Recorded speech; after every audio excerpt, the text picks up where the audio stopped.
ဘောလုံးသင်းမဟုတ်တော့ပဲစင်နာရှင်တွေဆူထားတဲ့ Pride အသင်းခြေစွမ်းမျိုးစိတ်တဲ့မျိုးကြောင့် PSG ကိုဂိုးပြတ်ရှုံးလာရတဲ့ Chelsea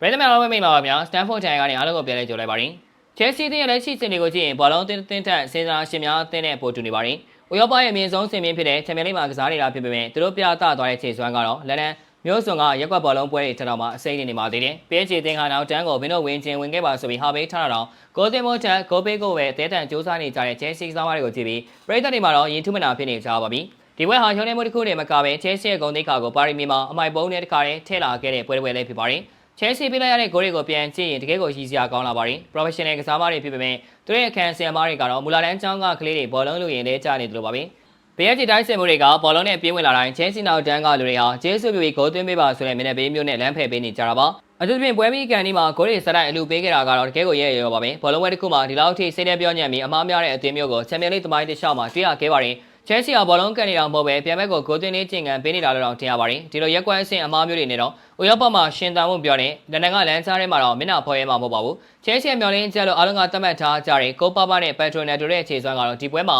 တုံညာထထောင်မှနေကြနေပါသေးတယ်။ဘာမှအရင်ကတော့အသင်းကိုကယ်တင်မဲ့သူလို့ထင်ရပေမဲ့ဒီပွဲမှာတော့ကွင်းထဲမှာလမ်းလျှောက်နေတဲ့ခီးတဲ့တရားလိုပါပဲ။သူဘာလုံးချင်နေမှန်းသူကိုယ်တိုင်တော့သိဖို့မရပါဘူး။ညတိုကလည်းပို့ဆိုးပါတယ်တောင်ပံကနေထိုးဖောက်ဖို့နေတဲ့တော့ဘောလုံးကိုတော့ငြိမ်အောင်မထိန်နိုင်ပဲရှောက်ကန်နေတာကပရိသတ်တွေကိုဒေါသထွက်စေပါတယ်။ဒီနေ့ရဲ့ခြေစွမ်းကတော်တော်လေးကိုဆိုးရွားလွန်းနေဆိုတာတဲ့တမင်တကာအရှုံးပေးနေသလားလို့တော့တန်တရားဖြစ်စရာပါ။အသင်းကဂိုးလုံးနေချိန်မှာသူတို့နှစ်ယောက်ကတော့ကွင်းထဲမှာပြောဝဲစားထွက်နေသလိုစင်းပါလုံးပါနဲ့ကစားနေတာက Chelsea ရဲ့ကံတမာကိုအဆုံးဖြတ်ပေးလိုက်တာပါပဲ။ PSG တင်ဟာဒီပွဲမှာခန်းစစ်ကိုတင်းတင်းကြပ်ကြပ်ကစားခဲ့တာမဟုတ်ပါဘူး။သူတို့ရဲ့နောက်တန်းမှာအပေါက်တွေအများကြီးရှိနေခဲ့ပြီး Chelsea အသင်းအတွက်အခွင့်အရေးတွေဒီတန်းကြီးရရှိခဲ့တာပါ။ဒါပေမဲ့ Chelsea တိုင်းစစ်မှုတွေကတော့ဂိုးပေါက်ရှိရောက်ရင်ခြေလုံးလက်တုံဖြစ်နေကြတာပါ။ခွင့်ရနေပါရဲ့နဲ့ဂိုးမသွင်းနိုင်တဲ့အပြင်ပြန်ပေးလိုက်ရတဲ့ဂိုးတွေကတော့တကယ်ကိုအလက်ကားပေးလိုက်ရတဲ့ဂိုးတွေဖြစ်နေပါတယ်။ဒါလီဘီဝါပိုင်းအကြောင်းမဟုတ်ဘဲနဲ့ကစားမတွေရဲ့စိတ်မပါမှုနဲ့အရေးချင်းမရှိမှုတွေအကြောင်းဖြစ်ပါတယ်။ PSG ကငါတို့ခန်းစစ်ဟာပေးထားတယ်။သွင်းနိုင်ရင်သွင်းကြည့်ပါအောင်လို့စိန်ခေါ်နေချိန်မှာ Chelsea ကတော့မသွင်းပါဘူး။ငါတို့ကအလူပေးရတာပိုးသနာပါတယ်ဆိုပြီးဂိုးတွေပဲပြန်ပေးနေခဲ့တာပါ။ဒီပွဲမှာအစောဆုံးကတော့ Chelsea ကစားမတွေရဲ့စိတ်ဓာတ်ပါ။ဒီအသင်းရဲ့ဂုဏ်သိက္ခာကိုထိန်းသိမ်းရမယ်ဆိုတဲ့စိတ်ဓာတ်မျိုးသူတို့စီမှာလုံးဝမတွေ့ရပါဘူး။ပေးလိုက်ရတဲ့ဂိုးတိုင်းမှာကစားမတွေရဲ့မျက်နှာပေးက